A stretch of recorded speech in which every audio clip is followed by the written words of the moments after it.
Magandang gabi po muli sa inyong lahat. Ito po si Jojo, Bisor Jojo. Pakitpatulong naman po sa aming bagong vlog.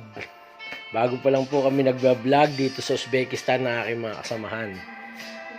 Tulungan niyo po sana kami sa aming vlog at may pakita namin sa inyo ang kaganapan dito sa Uzbekistan, ang lugar nila, ang kanilang pamumuhay at lahat-lahat pati po sa aming planta pinagagawaan. May pakita po namin sa mga baguhang paipeater, nagtatrabaho sa planta, kung ano mga kaganapan sa planta pagdating po ng mga araw. Dahil sa ngayon po ay hindi pa po, dahil konti pa lang po ang ginagawa roon at bago pa lang po nakatayo ang mga pipe rack. At pakikita ko rin po sa inyo. Patulong lang po kami, mag-subscribe po kayo at pindutin nyo rin po ang notification bell para sa patuloy na pag-vlog namin. Inspirasyon po namin para sa inyo ang inyong suporta. Ganun lang po ang hinihiling namin sa inyo. Sana po matulungan nyo ang vlog sa araw-araw. I-like nyo na rin po at i-share para makilala rin po kami at makita ng iba. Ipakikita po namin sa mga bagong paipeater, pagtutulungan po namin dito, kami mga piping supervisor dito. Ako po, si Roy, at ang dalawa namin tayo lang kasama, iba pang mga engineer namin mga kasama, na maipakita po sa inyo ang paano namin binubuo ang planta dito sa Uzbekistan. Ipakikita po namin sa inyo lahat yan pagdating po ng araw. At kami po ay mag-uumpisa na sa field at kami po ay mag-uumpisa na mag-inspection sa planta ng mga nagawa ng mga lokal at pakikita naman po namin sa inyo. Maraming salamat po at patuloy po kayong sumuporta. Sana po ay huwag nyo kaming kalimutang suportahan. Lagi nyo po kaming suportahan para may pakita namin ang makaganapan dito sa lugar na aming pinagtatrabaho sa Uzbekistan. Maraming salamat po. At pakikita po sa inyo ang aming kampo at aming ginagawa sa araw-araw. Yan po. Magandang gabi po sa inyo. Mabuhay po tayong lahat. Good evening po mga ka-friend. Ito po ang aming camp. Gabi na naman po at medyo makulimlim. Malamang umulan to bukas. Ito po ang aming kampo dito sa Boyson, Uzbekistan. Ito po ang aming paligid. At ang aming sa tagiliran ay bukid. Ito po ay bukid. Yan po. Makikita niyo po ang mga bukid dito. Yan po. Ang kalaparan po na yan ay bukid. Yan po. Itong aming bakod at ang labas ay bukid. Yan po. Taniman po ng mga taga rito sa Uzbekistan. Yan. Nakapagtanim lang po rito kapag umulan. Tapos during harvest po ay mga month ng April hanggang September or August to September. Pero ngayon po ay wala na po harvest sila ngayon. Kasi papasok na po ang winter, hindi na naman po sila makakapagtanim. Taglamig na po dito. Isa na po ng taglamig. Ito po ang aming camp dito sa Uzbekistan. Yan po. Ganito lang po ang aming buhay rito araw-araw. Gising sa umaga, papasok. Pagdating sa hapon, prepare ng kakainin dahil po malayo ang aming mess hall. At kami po ay pumupunta pa doon para kumain at umuwi. Kumukuha na rin po kami ng aming kakainin sa hapunan. Tapos lulutuin po namin dito uli. Pag sumahod naman po kami at nakalabas naman po. Yan.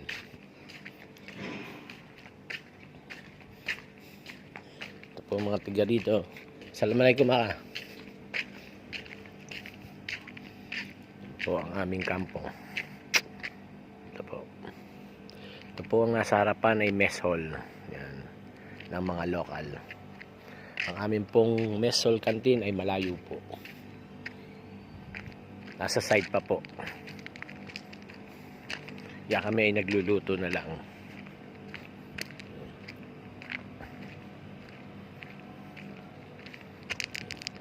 So ngayon po wala pa akong mapakita sa inyo isang magandang view dahil hindi pa po kami nakakalabas. Hindi pa po kami nakapunta sa Uzbek sa bayan. Pag nakasahod po kami, saka po kami lalabas. Mamimili po kami ng kung ano-ano na gamit at gagamitin namin sa pagluto at pang araw-araw na gamit pang sarili.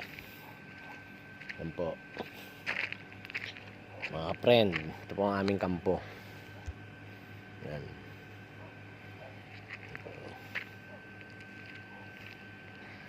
Malayo po ito sa Kabiasnan. Sana lang po sa lungkot at tiis. Kahit medyo malungkot ang lugar. Yung banda ron po sa may natatanaw nyo pong ilaw na yon ay community po yun, mga bahayan ng mga tiga rito. Doon, mga bahayan po nila yon. Pakikita ko rin po sa inyo ang mga yari ng kanilang bahay at ang kanilang klase ng pamumuhay dito. Pag nakalabas po kami, bibidyo po ako para makita ninyo rin po dito sa Uzbekistan. Yan. Okay naman po dito. Kahit medyo malungkot, tiis-tiis lang po. Medyo ang trabaho namin ay dito kami na destino. Yan po, medyo umaambo na. At paulan na po. Yan. Yan po. Yan po mga ilaw na yan na natatanaw nyo sa malayo. Yan po yung mga bahayan dito. Yan po ang community rito sa lugar na to. Yan po. Ito naman po ang aming kampo pa rin. Yan. Napapalibutan po ang aming kampo ng mga taniman. Taniman po yan ng mga gulay na kung anong klaseng gulay. Pero kapag malapit na po ang taglamig, wala po silang tanim. Ang tanim po nila, yung mga naka-cover na po na taniman na hindi po malalamigan o malalagyan ng snow. Kasi papasok na po ang taglamig. Yung kalimitan po mga tanim nila dyan ay mga pangkain sa hayop. Yung mga damo pong mga pangkain sa hayop, tinatanim nila yon para pag dumating po ang taglamig, winter, meron silang pang supply sa kanilang mga hayop na alagang hayop, mga kambing, baka, kabayo. Yun po ang pinakakain nila. Yan. Taniman. Medyo madilim na po. Ito po ang aming building. Yan. Papasok na po ako sa aming building at umaambon.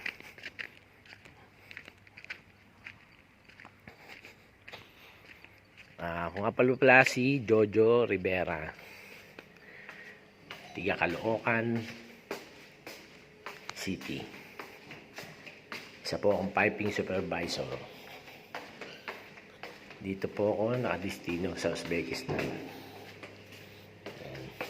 Ito po ang aking kasama, kalalabas lang sa aming kwarto at magluluto na. Ito po ang aming laundry area. Yan po. Dito rin po kami nagluluto. Yan. Yan po ang isang aming kasama na magluluto. Be prepared ng kanyang lulutuin. Scramble egg. Thailand. Siya po ay isang Thailand. From Thailand. Si Bunma. Mr. Bunma is my co-worker here, piping supervisor from Thailand. Starting since of coming here is 2019. 2019, right? Yes, 2019. How many years now? 4 years now. From the beginning of 2019, the GTL project. GTL project, right? Yes, 2019, together with him. Mr. Jojo, when you coming here? 2019 also? 2019. 5 years? Only 5 year or 4 year? 4 year. 4 years, 4 years. Yan po. Ito po ang aming laundry area at ito po ang aming bathroom area. Dito naman po. Ito ang aming liguan. Yan. Ito po may mga heater. Ito. Mga ilang mga shower. Yan po.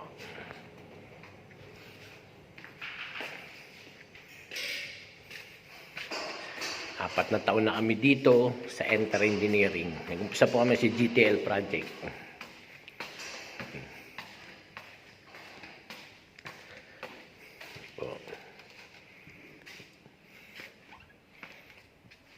Dito naman si Choroy. Nagpe-prepared na sa pagkanta. Tugtog ang gitara, Choroy. Gitara ka. Di pa tapos yung record ko eh. Nagre-record pala si Choroy. Yan.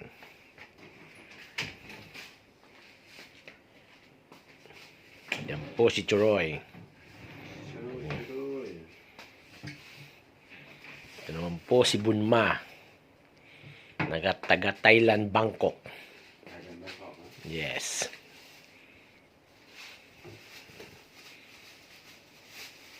Yan po ang aming mga bed. Dati po sa GTL ang aming kwarto, 2 tao sa isang kwarto. At ang aming bed, single bed. Napunta po kami dito sa may Boys in Uzbekistan.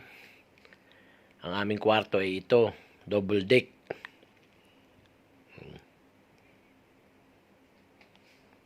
Dahil pinalilipat po kami doon sa ibang camp na malapit sa site na single bed din or double deck din, ay malayo naman po sa labasan kaya hindi kami lumipat.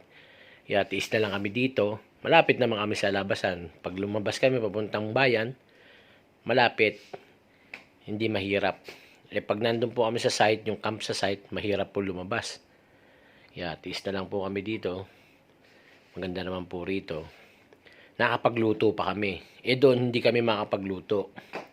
Dito nakapagluto kami. Magagawa namin gusto namin lutuin. Makakain namin gusto namin kainin. Yan. Yan po si Choroy. Nag-uumpisa na sa kanyang paboritong habit. Ang kumanta. Yan na po. Ganito lang ang buhay po namin dito. Yan. Kung titingnan, malungkot. Pero masaya din. Pinaka-importante, may trabaho kami. Kahit na nade-delay ang aming sahod, at least may hinihintay. Isa naman sa wala.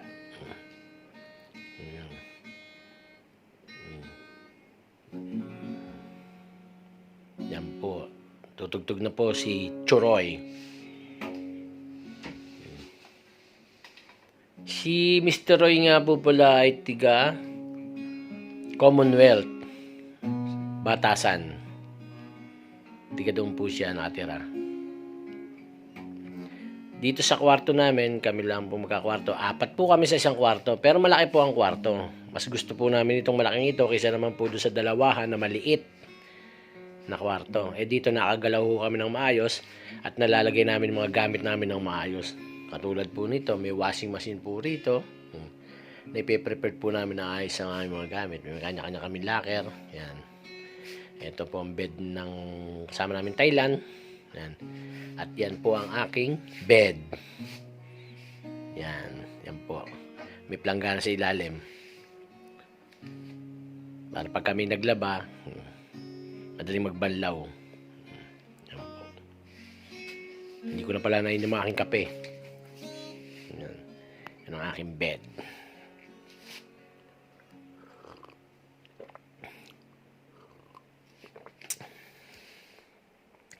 Okay na rin po ito. Maganda rin po itong double deck. Kaso naman, sa ilalim naman kami lahat. Wala naman nakahiga sa ibabaw. Nalalagyan namin ng mga gamit.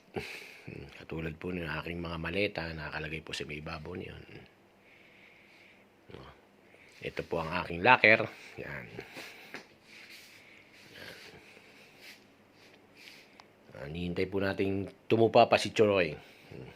Si Sir Kai. Search pa siya. At maya siya ikakanta na. Kami mamaya ikakain na. Hinihintay lang namin ang aming mga kasama pang iba na pumasok. Day off po namin 3. Bukas po ang pasok namin, Linggo. Dahil palit-palit po, kailangan po may tao sa Linggo dun. Dahil po kami sa technical team, kailangan po kami sa reporting at mga ibang gawain na hindi kailangan matigil. Para yung mga ginawa po ng mga local people, ay may re-report din namin po at may papasok namin sa data ng kumpanya. Hindi po kailangan matigil. Kailangan po dire-diretso ang reporting. Yan po.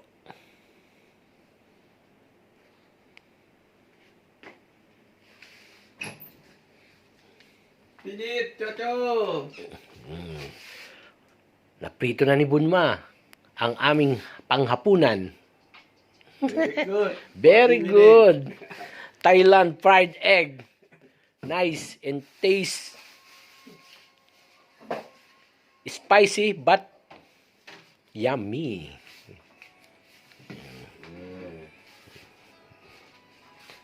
Yan. Nakanta na po si Choroy.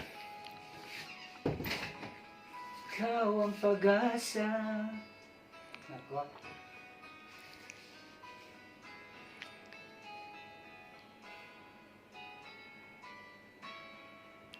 Ulit.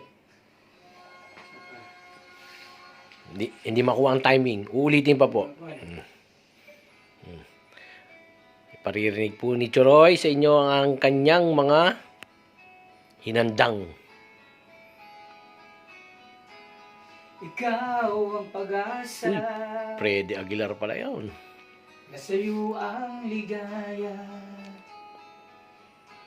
Sa piling mo, sinta, imot ang pagdurusa.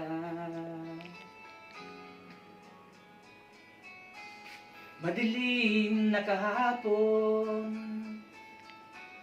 di ko na alintana. Dahil sa'yo, sinta, buhay ko ay nagbago.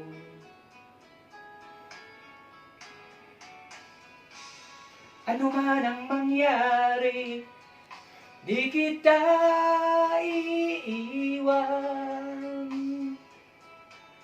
Ipaglalaban ko ang pag-ibig mo. Ipaglalaban ko hanggang sa dulo ng mundo. Ang ating pag-ibig, giliw ko.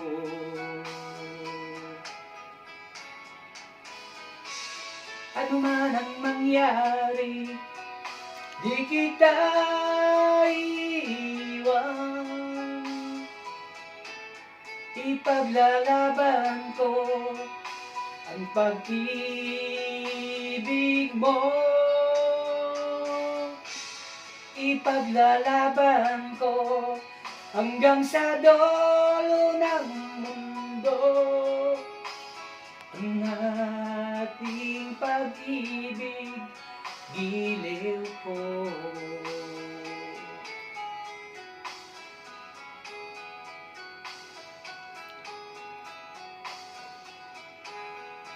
Anhin ko ang buhay kung di kita kapiling. Mabuti pang pumanaw kung di ka sa'kin. Ano man ang mangyari, di kita iiwan. Ipaglalaban ko ang pag-ibig mo. Ipaglalaban ko hanggang sa dulo ng mundo. Ang ating pag-ibig, giliw ko.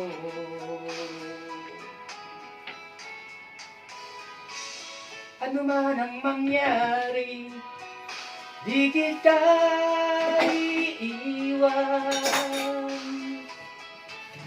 Ipaglalaban ko ang pag-ibig mo. Ipaglalaban ko hanggang sa dulo ng mundo. Ang ating pag-ibig, giliw ko.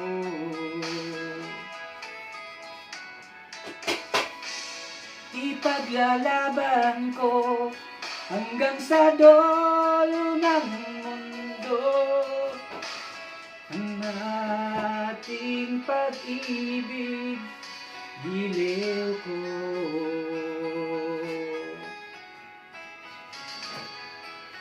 Thank you. Yan po ang handog na kanta ni Churoy sa ating lahat.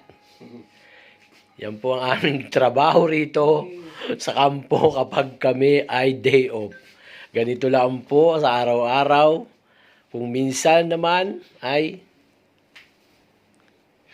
konting happenings din pag meron. Sige po, magandang gabi po ulit sa inyong lahat at sa susunod lang po uling video. Paki-subscribe na lang po. Pakiusap na po sa inyo para madugtungan po namin lagi ang aming video. Click na rin po ang notification bell at patulong na rin po sa aming bagong vlog, sa aming bagong pag-uumpisang mag-vlog. Kung hindi pa naman po kami masyadong sanay, kaya minsan po ang aming intro ay ganoon at ang aming wala po akong nagagawa pa na thumbnail dahil hindi ko pa po makuha ang tamang proseso. Yan po. Magandang gabi po at maraming salamat po sa inyong lahat. Alice Cooper.